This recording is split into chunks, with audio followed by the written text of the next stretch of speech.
Good afternoon, everybody. Tzoraim Tovim.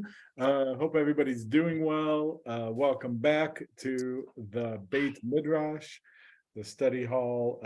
Good to have y'all here and good to be learning with y'all today. So welcome to Parashat Yitro, our Torah reading for this week. Parashat Yitro is most famously known for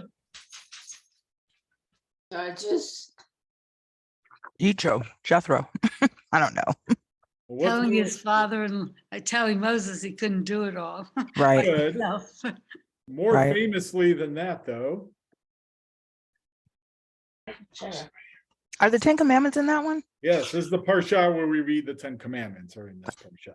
So we're going to talk about not the 10 Commandments, because that's too easy. We are going to talk about Yitro more generally today. Welcome back to our learning. Let me get this pulled up on the screen here. Y'all able to see that? Yes. So welcome back. We're going to read the Eish Kodesh again. Rabbi Kalanimus Kaman Shapiro. One of the unique things, we've talked about him a few times, but somewhat unique to this teaching is he put in a line right at the top of his teaching that said, on Shabbat Yitro, I was in hiding. Not clear why, not clear what happened. There's no real evidence for anything other than his testimony that he was in hiding. So nobody's entirely sure what was going on on January 27th, 1940, that he was in hiding for that day. But he seemed to have written this teaching while in hiding. So let's get rolling a little bit. Who wants to start us off reading?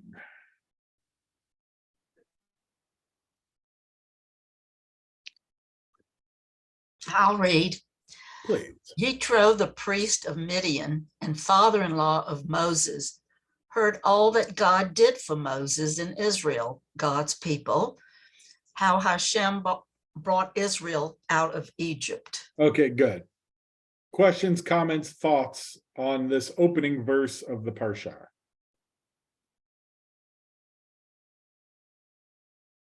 Seems pretty straightforward. Why don't you go ahead and read the next one? Because he is also going to cite Rashi's commentary on this verse. Okay, Rashi's commentary on this verse. What did Yitro hear that made him come to greet Moses? He heard about the splitting of the Sea of Reeds and the war against Amalek. Okay, good. So that's Rashi's commentary, and that's on this verse in the Torah. Questions, comments, thoughts?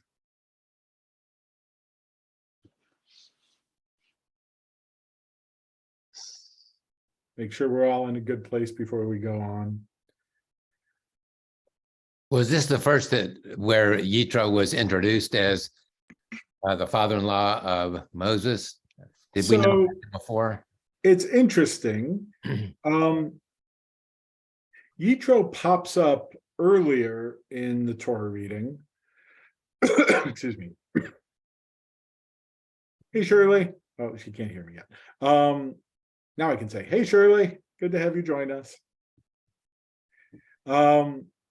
Yitro pops up earlier in the Torah when Moses flees Pharaoh and ends up in Midian and getting married.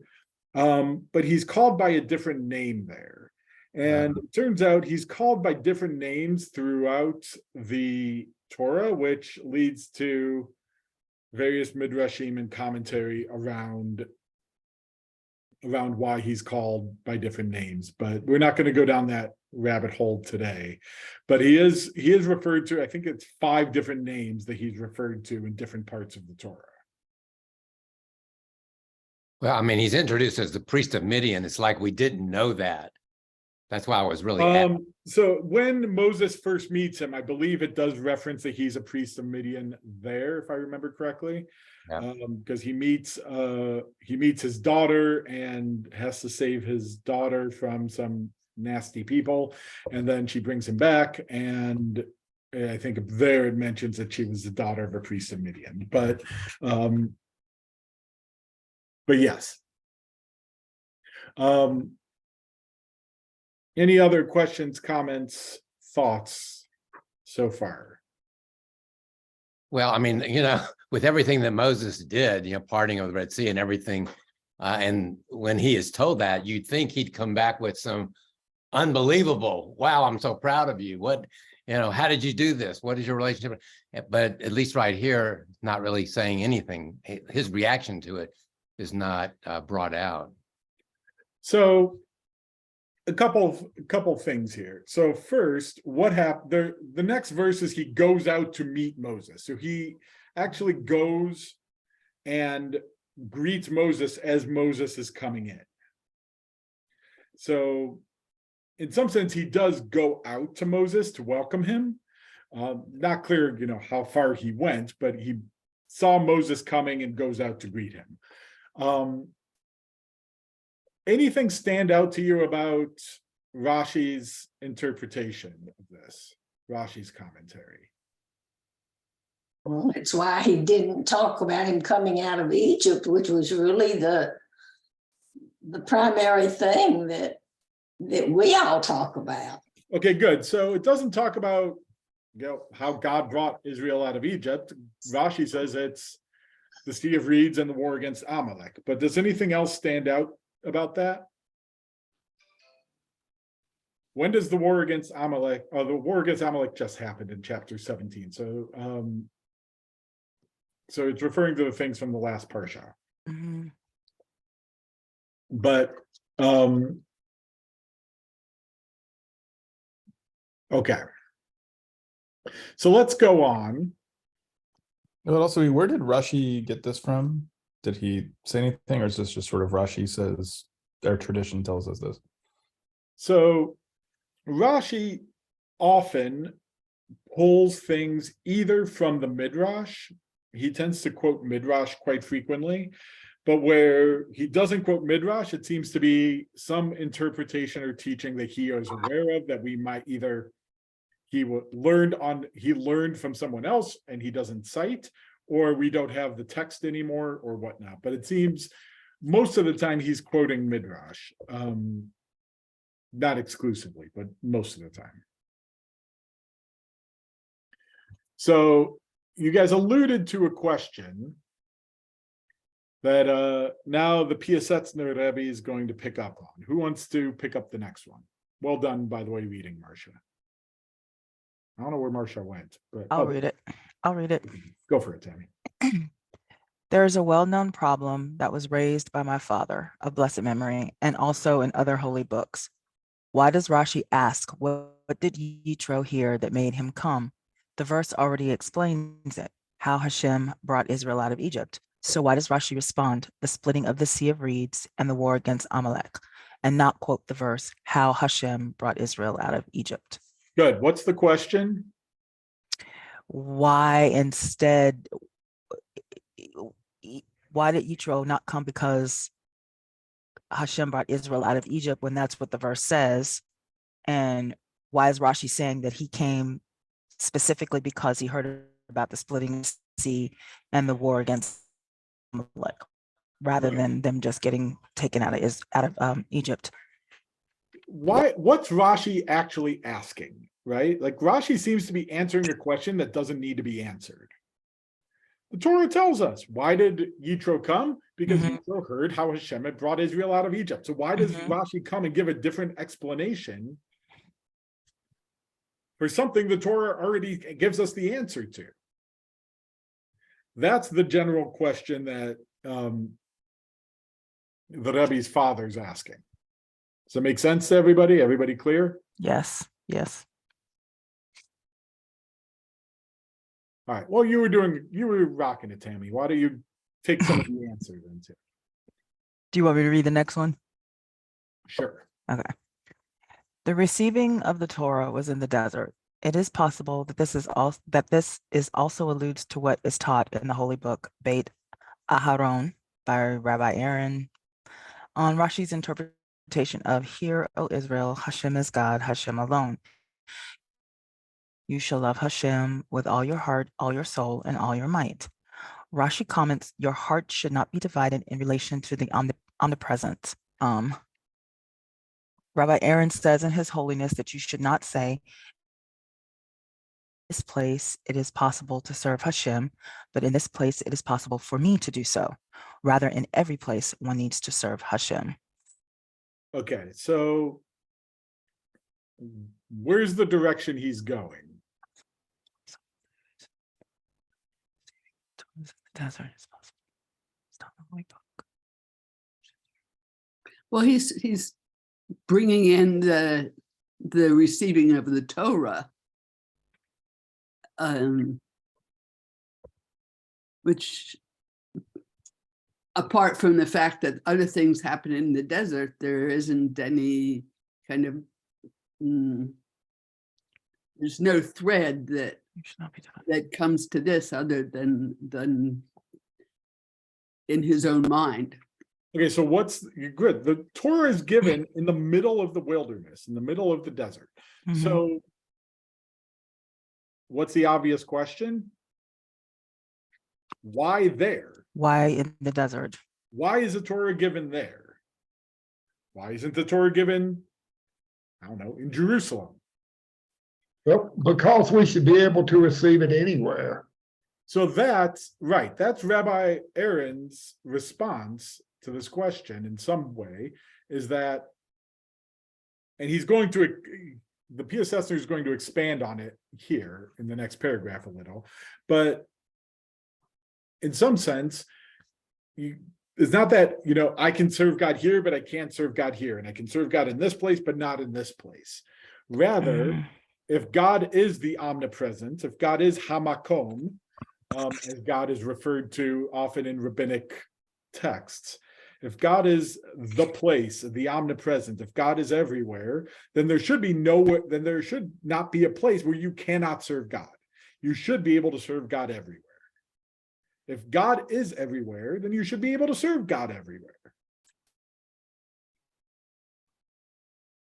So similarly, if somebody wants to pick up the next paragraph. I'll read it. Therefore, if Israel had received the Torah in their land, in the land of Israel, they would have thought that only in their place and their temple would it be possible to observe the Torah, and not when they are in exile or distracted.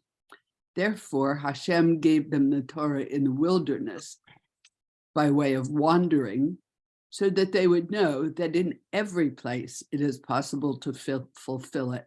As stated above, your heart shall not be divided in relation to Hamakom. Good. So why did they not receive the Torah in Jerusalem or in Israel? So that they would know that that is not the only place that they could serve God. They could serve Him everywhere and anywhere, even in exile. Yeah. Exactly. I am completely confused. I mean, I understand that concept and appreciate it, but I don't see where that flows from the whole thing about Yitro. We're not there yet. He's building up to it. Oh, okay.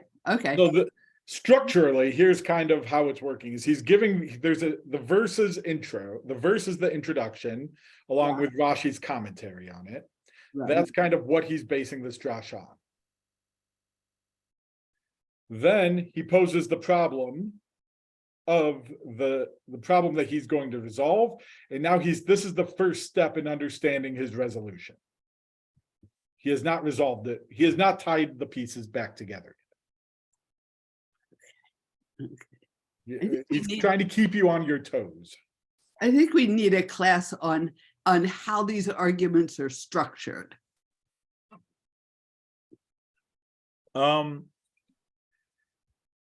it would be a fascinating class. The problem is not everybody Does it structures this their way? argument the same way. There is it does seem that there was a mode of, or a style, I should say, a style of homiletics, a style of sermonizing, where the rabbi would have the verse that he wants to interpret, but they would kind of pick a completely random verse. And then his job was to tie that completely random verse into the verse he actually was supposed to be drawing. And in some way, this was like a rabbinic game that they would use to sermonize, to train themselves to how to make the connections between different verses to get to where you want to go. So in some ways, he's kind of doing this, kind of doing something similar. He's taking the main verse, asking a question, then pulling from somewhere else to help answer that question. And now that he's answered the secondary question, now he's going to work his way back up to the first question and tie everything back together, hopefully in a neat little bow. The problem is, Hasidic argumentation is very different than Talmudic argumentation. The rationale and the methodology in the Talmud is very different in terms of how you make a point and make your arguments. And so they're working from, there's lots of different styles of argumentation. So it's hard to pick out one. But now that you asked that, any other questions before we move on?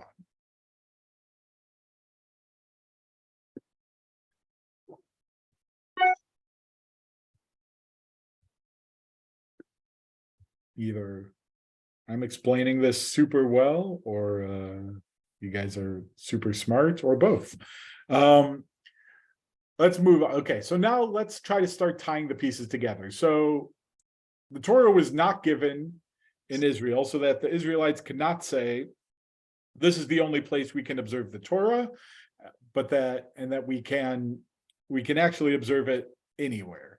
So now let's go back to Rashi's comments. Somebody want to pick up? Could I just ask a question quick? Please. And it was given in the desert specifically because they were wandering in the desert? Excuse me. Not really. Just I think there's a couple different arguments in the Midrash about why specifically in the desert. This particular interpretation, following the Beit Aharon, argues for the rationale of the desert to be that your heart should not be divided in relation to Hamakom, that you should not be divided in where you can serve God, but that you can serve God anywhere. There's another great Midrash which kind of teaches that it was taught in the desert so that because the wilderness is not where people live, but that you actually have to journey to the Torah and able to learn it.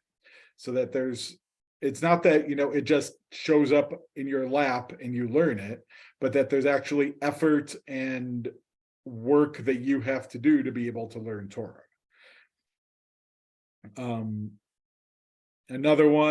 Another Midrash makes the argument because the wilderness doesn't belong to anybody and that anybody can go get it.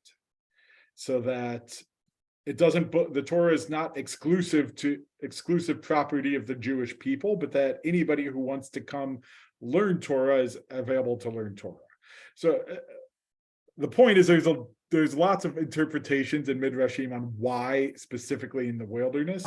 Most of them don't focus on the simple shots, the simple literal one, because they were in the wilderness. Where else were they going to get it? And I think some of that is because the rationale, well, they could have just, God could have waited to give them the Torah until they finished their journey. So why did God choose not to? And all these interpretations are trying to answer that question. And so did the children of Israel know what was to happen? How long they were going to be in the desert, this long journey? I mean, and then they say, they wanted to know that you could take the Torah and learn it anywhere. I would be saying, why don't we just have a temple somewhere and we're all keep the Torah in there? Then I'm saying, we're probably going to have some big long trip. Are we ready for this? And it could have created a lot of dissension. I just wonder what the children of Israel's thoughts were when they're receiving this information. So did they know how long the journey was going to be? It does not appear so. If they hadn't misbehaved, it would have been shorter. I mean, who? Actually, that was going to be my argument too, is that based on, I think, enough, at least not based on the way I read it, is that part of the length of the journey was dependent on themselves. And this was the oral Torah, is that right? Well, both. Both the oral and the written Torah? According to tradition, the oral Torah, which is, or let me say it this way, the written Torah, which is what we have, and the oral Torah, which is every interpretation of the written Torah that ever is, was, and will be, was all given at Mount Sinai. Yes, Mickey. Rabbi, is there any reference to the children of Israel? I know that they were not an educated people. Was there any reference to study and teaching and learning in the desert? Yeah, I think there's references to them coming to Moses to understand what they're supposed to do. And interestingly enough, what you get in a couple places is you get cases where they come to Moses and say, well, this is what you said, but, how do we rule in this case based on this? Because there's different circumstances in this case. And Moses, with God's assistance, has to essentially do midrash and start altering the Torah and making a thing and creating the law as he goes, as a way of trying to deal with new cases. Benot Salofechad is kind of the most famous of those cases. So a gentleman named Salofechad had 5 daughters and no sons. And when he dies, according to the law that Moses had already given, that only sons can inherit from their father. And so the daughters say, well, what about us? Are we is our father just out of luck now when we get to Israel because he had no sons? And Moses goes to God and they says, no, actually, the daughters are able to inherit once they are married, and there's restrictions put on with that. And then later, they come back and say, well, here's the problem. What if we marry, other tribes people come back and say, well, okay, but if they marry outside their tribe, then we're going to lose some of that land. Our tribe that Zelophehad was a part of is going to lose that land. So what do we do? And so then Moses has to go back and say, well, in this case, we're going to change the law this way. So you get actual midrash going on in the Torah itself, in a sense. So short answer, yes, we do get some teaching that Moses does teach along the way of what they're supposed to do, how they're supposed to do it. A good chunk of Exodus is going to be spent with God revealing to Moses the Mishkan and the structure of the Mishkan and how it's supposed to be built. And then Moses has to go teach them how to do it from there.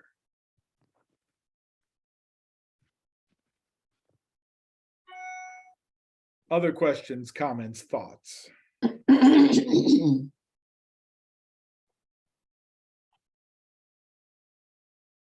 Great. So the Torah was given in the wilderness so that, nobody can say, here I can observe the Torah, but here I can't. So now that we know that, let's go on. So he's going to raise the next question, which is, who wants to read it?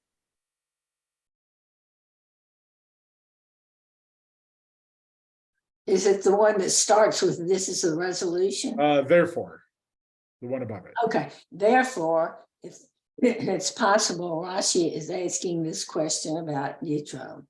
What did he hear that made him come? Why was it necessary for him to come? He could have stayed home or asked Moses to send him an Israelite to convert him and teach him Torah, just like Yitro returned home and converted his household. Okay, so what's the question he's asking? Why did he have to go? Yitro leaves his house to meet up with Moses. And according to rabbinic tradition and according to Midrashim, he goes at this going out to meet Moses is Yitro going out and learns the Torah and converts, and then comes home and converts his family with him. So, great.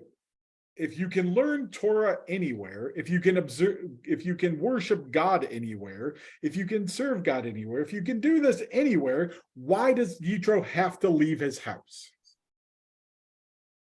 Why does he have to go to Moses in the first place?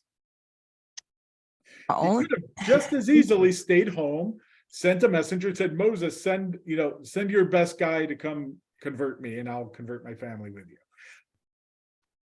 He could have done that, but he didn't. He actually went out to greet Moses and to learn Torah from Moses.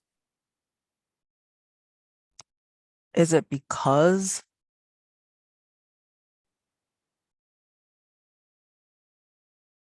You got muted. sorry, is it You keep getting muted again. I was having this problem the other day. okay? Is it because he's one? Forget it. Just hold the space bar down. See if. Oh my gosh, I don't know what's going on. Okay, I'll talk real fast. Was it because maybe he wanted to be in proximity of where the miracles happen rather than like he wanted to be in the room where it happened? Be in the room Where it happened. Yeah. I don't know. That would be my thought. Good. I mean, look, he's going to answer this question, and this is going to kind of tie everything back together. But I just want to make sure we understand the question before we get to the answer. Yes, Shirley. Maybe it's because you have to actively seek it. You can't receive the Torah passively. I mean, if someone came to him, it would be more passive. Good. There is a part of that, and I think there are drashot that go in that direction to say, that's the whole point of the one that's the Midrash that talks about the Torah being given in the wilderness, is that you have to actually go to the Torah. The Torah is not going to come to you. You have to go to it. You have to make some effort to be able to learn Torah. It's not just going to, it doesn't get learned by diffusion. You remember, like, I don't know, did anybody grow up with that, where it's like you slept with the textbook under your pillow hoping it would like diffuse into your mind? Yeah. But I remember hearing about that. That's not how it happened. You actually have to go out to the Torah to learn it. Yes, Shirley. I'm actually thinking that it was necessary for him to leave his people and where he was, because I think oftentimes when, as a convert, you need to leave that environment and be immersed in a Torah environment so that you're not led back astray and you can actually learn and not be distracted. That's what I'm thinking. And I'm not so sure that he actually had a true conversion. That's just me. But You can take that up with the rabbis, but right. But that's my thought. And they also said that, there's some midrash or whatever, that there's a combination between Yithro's name and root. So, you have to leave your people. You have to connect to the Jewish nation and be a part of the Jewish nation. And I think when it said that he was interested in what happened with Amalek and the parting of the sea, he was more interested in the miracles or whatever, but he didn't really have that initial, I think, cleaving to God. But that's just me. Okay, so we'll get to what the Piasetzner says in a moment.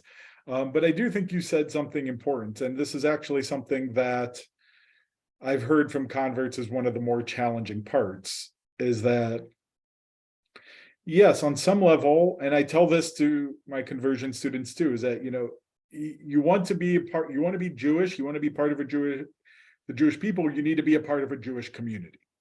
Judaism isn't a religion that is, praises the wise man on the mountain. It doesn't pray. The ideal Jew is not one who goes into isolation in order to attain enlightenment and wisdom. Rather, Jews attain enlightenment and wisdom through relationship with each other and through a community and through people. And you need a community in order to thrive. So yes, and how, as a convert, it's also very difficult to abandon your family and to give, not just give up on some of the traditions and, family events, but, how do you turn your back on those things that, your parents found important? Or how do you exclude yourself from certain events because it happens on a Jewish holiday? And that poses a challenge for a lot of converts as well, is trying, yes, you need to immerse yourself in a Jewish community, but as much as the Jewish tradition tries to say you don't have a family when you convert, you do. And so that's one of the challenges I've heard from converts that they face often. So we've had some good conversation. Let's actually see what he said, what the Piasetzner says about. So why did Yitro have to leave? Why did he have to leave his home to come? Balzem mitratz. This is the resolution. Who wants to read it? I'll read it. This is the resolution: the splitting of the Sea of Reeds and the war against Amalek, because Amalek wanted to cool the Israelites' passion. But how could he have thought that he'd be able to do this after the splitting of the Sea of Reeds, when a handmaiden saw what Ezekiel and Isaiah did not? See Mechita Parashat. Parashat B'Shalach. I'll explain that in a minute. Okay, but Amalek thought while they were traveling, God forbid, he could succeed, even though they were on such a high spiritual level. This is why he attacked them on the way, because he was depending on that. Okay.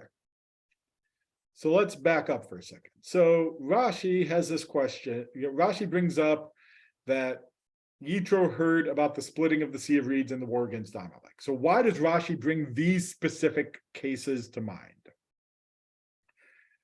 So this Midrash in the Mechilta, which is a very old collection of Midrash,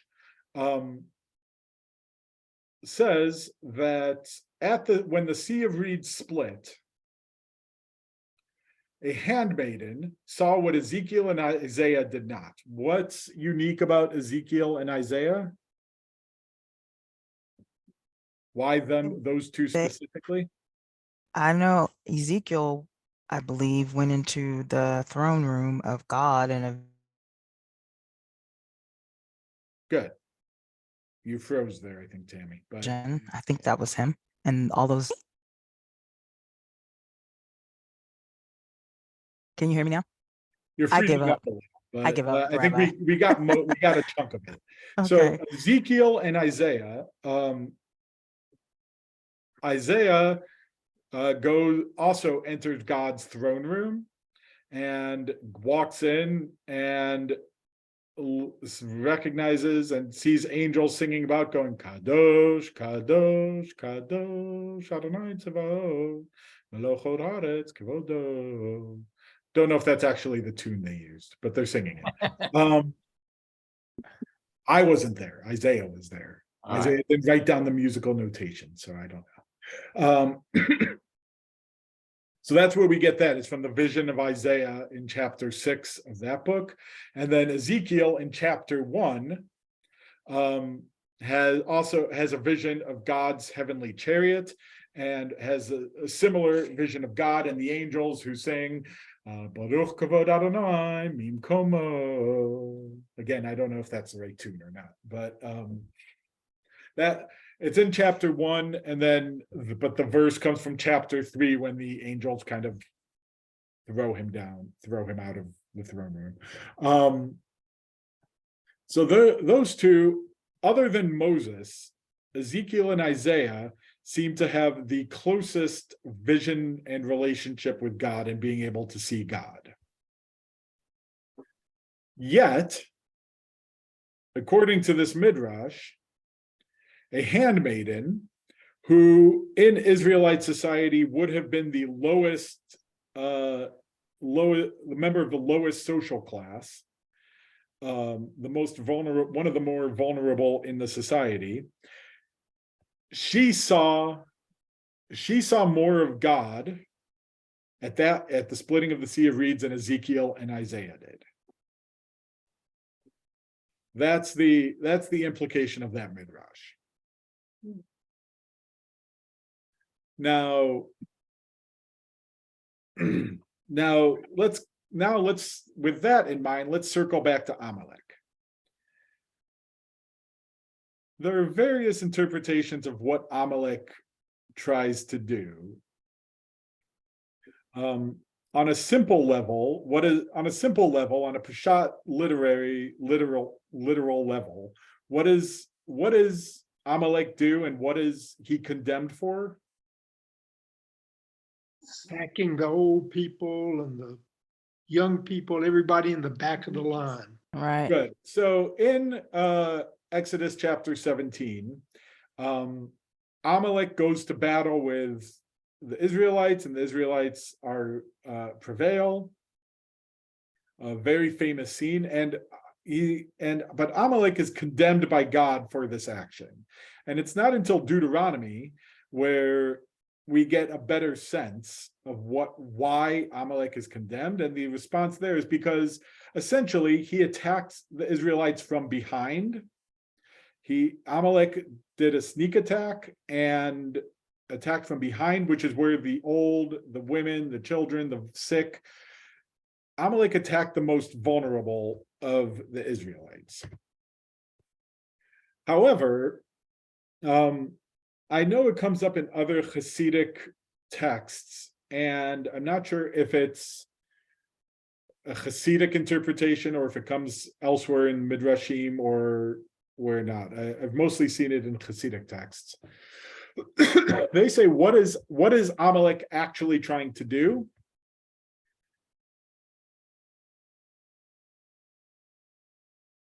What does he say Amalek is trying to do? Get rid of their passion. He's trying to, he's trying to cool them off.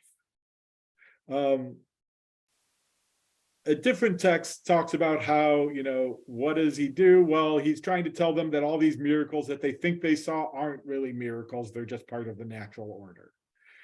Amalek tries to minimize their faith and minimize the miracles that they experienced.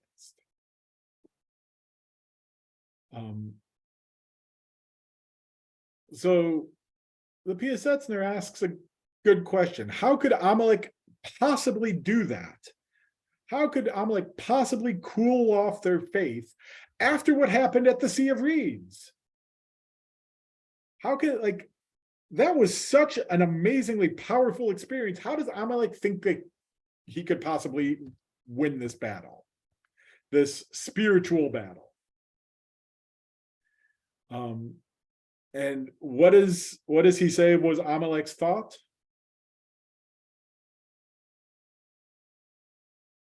Because they were traveling. Yeah, they weren't Because the still, Israelites, like, yeah. they were still Baderech. They were still on the way. They were still in the path.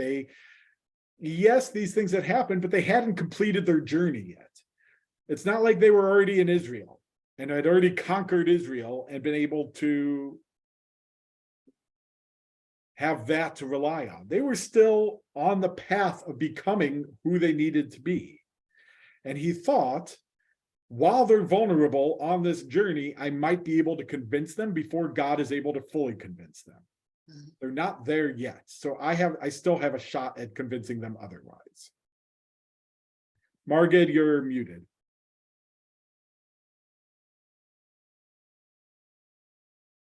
I think you've really just given a really a good explanation of why they say there's an Amalek in every generation. When you say that there is someone or some group or some force trying to minimize our faith and minimize our historical experiences. Yes. Yeah, and I'll say two things. Yes, there are anti-Semites who are trying to minimize our faith and make us think that we're awful people and whatnot. Yes, they exist. But there are also people out there who are trying to convince us that, faith is wrong. Faith in God is wrong. All these things that you think are miracles are not miracles. These are things that people are saying anyway today. And they're trying to discourage faith also. You can argue about which is more dangerous, but they both pose different dangers. But yes, they read this not as much at Amalek physically attacked, but this was a spiritual attack on the Israelites. Which again, keeping in mind he's in the Warsaw Ghetto, probably gives you some context of where he's coming from also. But we'll circle back to that in a moment. Who wants to finish it up? And now we'll explain why Yitro had to go out. Do it. Therefore, Yithro similarly said, "It is not enough for me to receive the Torah in my house alone. Rather, I similarly need to go there to accept it on the way, and then I can be Jewish in my house." Though hearing that after the splitting of the Sea of Reeds, there was the war against Amalek, Yithro thought that being on the way, they were able to win. Then it was necessary also for Yithro to come on the way and to the desert to convert. All right, so why does Yitro have to go? Because he feels that, like Israel, they were on the way and their journey, and he needs to also be included in that on the way journey, at least part of the way.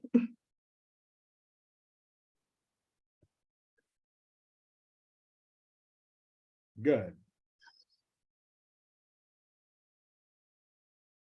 Other thoughts?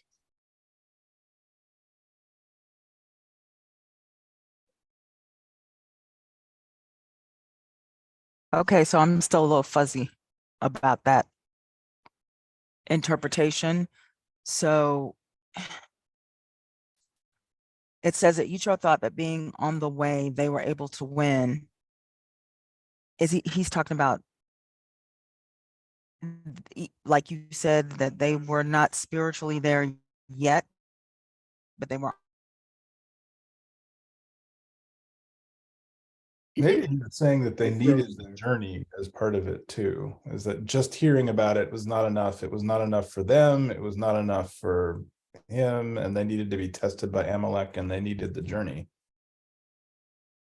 So it makes more sense if you think about it metaphorically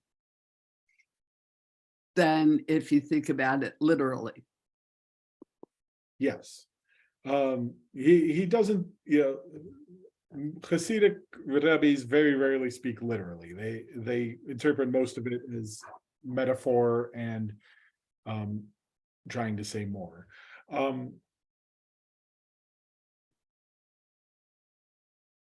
But I think there's something powerful in there also of him saying, Lo dai lekabel et Torah bebeiti belvad. It's not enough for me to receive the Torah in my house alone.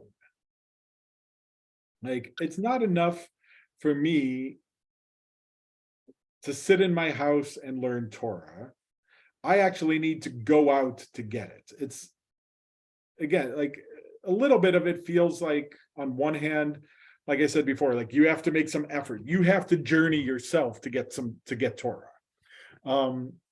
But also, a little bit what I said before too, is that it's not enough for me to learn Torah by myself. That's right. I need to go to the people. I need to go to the Israelites. I need to be part of them in order to learn Torah.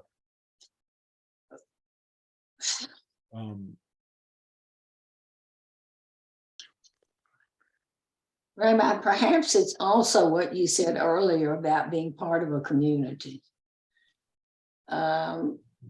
Judaism isn't just an alone religion. And so in order for him to have been part of that community, he had to go out. Yes. So I think, I do think there's part of that's saying that, but also that by being, by the Israelites being on the path, by being on the way and still defeating Amalek, I think there's a level where Yitro realizes that the only way to win is to be on the path. The only way to really understand Torah is to live out that Torah.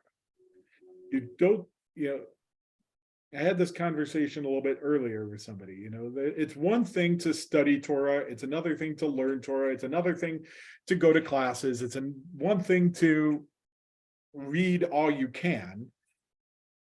It's another to actually do it. And so I think on some level, he realizes he has to go out. He has to be on the path also. He can't just do it sitting at home thinking about learning Torah. He needs to actually go out and do it. And to be able to learn it and serve God anywhere and everywhere.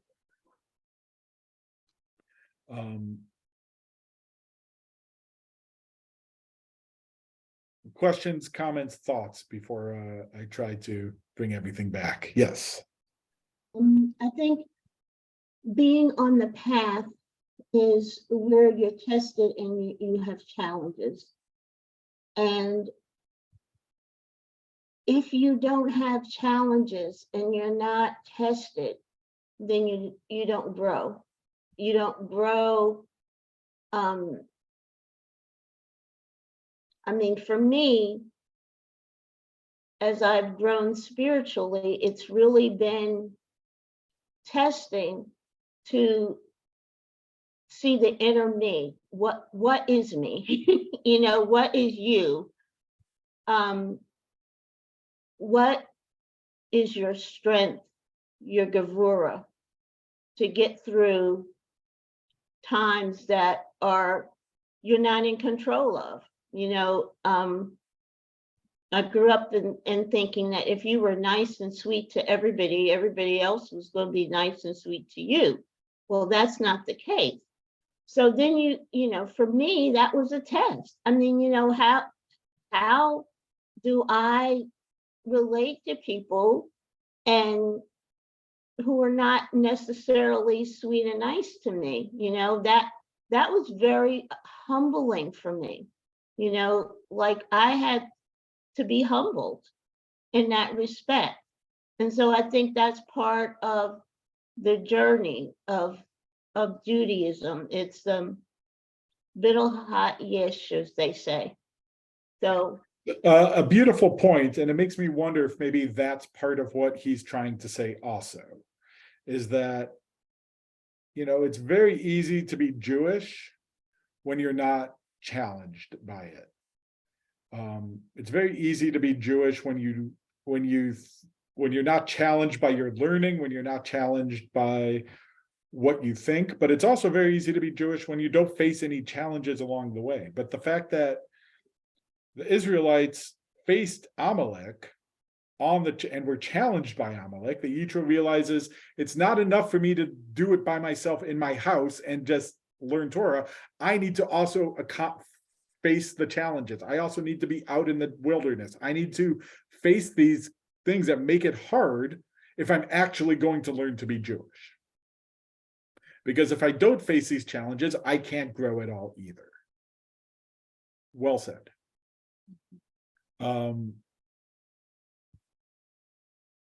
Other questions, comments, thoughts? Well, one of the ways that I've looked at all this discussion was, so in the beginning, why did Yitro go out to see Moses, right? And so I really thought that that was a significant thing, because if it's your father-in-law, typically you would go to your father-in-law. I mean, I would think the custom would be that out of deference and reverence for your father-in-law, you would go to them. Well, he didn't. He came to Moses. So it seems to me that that's establishing Moses as the leader of this community. We've talked about how important community is in Judaism. Well, there has to be a community, but there needs to be leaders of the community. This was a way to establish Moses as the leader of the community. And I mean, that's just the way that I see this structure being put together. Yeah, there is something, there's an interesting point in there that, yes, in terms of proper manners, yes, Moses should be going to Yitro. And the fact that Yitro breaks the established custom by going to meet his son-in-law rather than his son-in-law coming to him, does stand out in some way, shape, or form. And they're trying to explain some of that also. But what I think the Piasetzner is trying to get at is there's got to be something spiritually deep about this for it to be mentioned. And it has to teach us something about how to live our lives for us to be relevant. So coming to the context, let's kind of take this into the Piasetzner's context in the ghetto, in hiding. What's he trying to teach the people in the Warsaw Ghetto at that moment?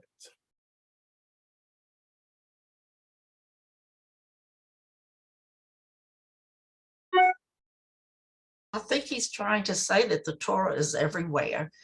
You don't need to have it in a very special place, that people in the ghetto should know that they have this spiritual tool wherever they are. I think there's part of him that says that, and he says that often, is that, we don't have our synagogues that we used to have. We don't have the communities that we used to have. We don't have the mikvaot. We don't have the Beit Midrash. We don't have all the things that we used to have that we used to use to worship God. But that doesn't mean we can't worship God here. We still can serve God on our path where we are now. And I think at this point in his teachings, his thought evolves the longer he's in the ghetto. But at this point, I think he's still on that. That's still his main point, is that just because we're in the ghetto doesn't mean we can't do things.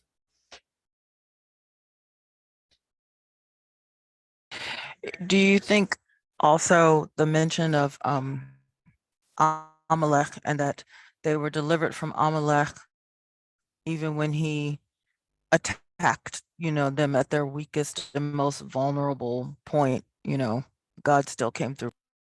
Yeah, I don't think his bringing up of Amalek and Amalek trying to cool their passions and spiritually attack them is an accident either. Mhm, mhm.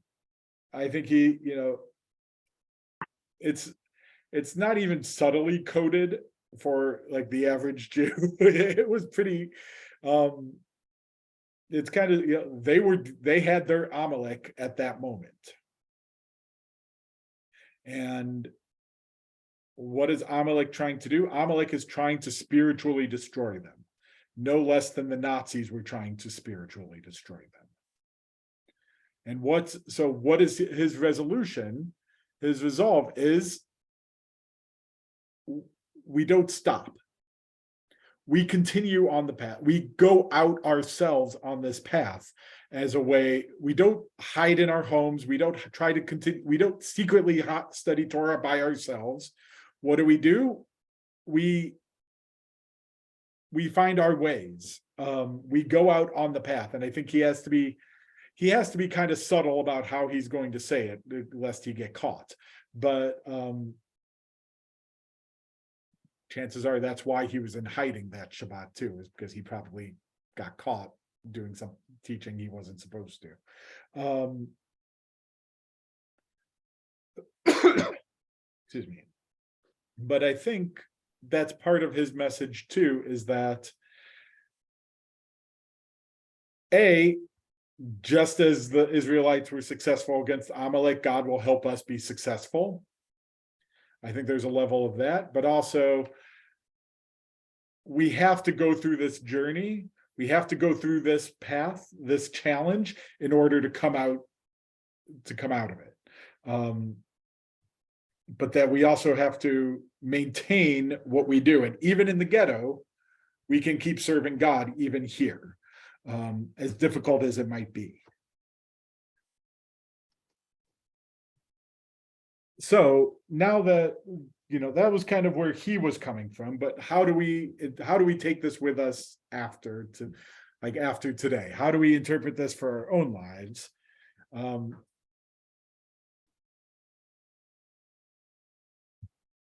As Margaret kind of pointed out, we have our own Amaleks in the world also. We have our own people who are trying to convince us of what we're doing wrong or what we should be doing, and so on and so forth. And what do we really do? think people in the ghetto believe this because they were so demoralized, so in pain? I don't know whether they really believe this. I would have a hard time if I were in the ghetto believing that I could be with God. So the truth is, there's two things to say about that. One is,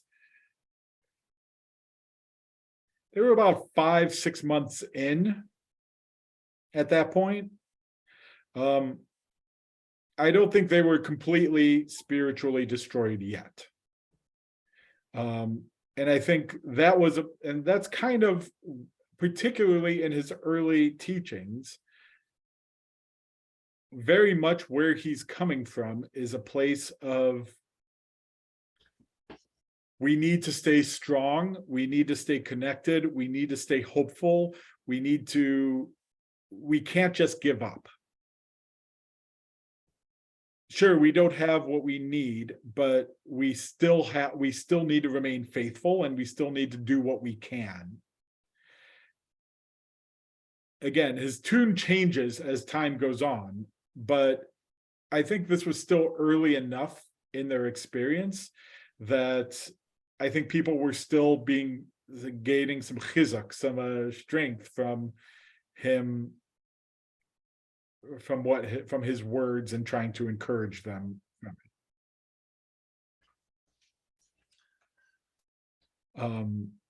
I don't know. I mean, we don't have a lot of people writing letters responding, oh, the Pia Setzner made me feel better. Or, oh, yeah, that Pia Setzner, what a putz. Didn't mean that. But we don't have eyewitness testimony saying one way or the other. I think that's where he saw himself, was trying to provide the strength for everybody to remain faithful and observant and keep moving forward. And I think that's the lesson for us, is while thank God we're not in the Warsaw Ghetto, we have our own Amaleks that we're dealing with, and we have our own challenges. But that, what do? We have to go out on our path. We have to go out on our way, and we have to continue on it in order to achieve the spiritual goals that we want and that we need. That we need to be a part of that, and we have to remain strong even through the face of adversity. Other questions, comments, thoughts, interpretations, ponderings?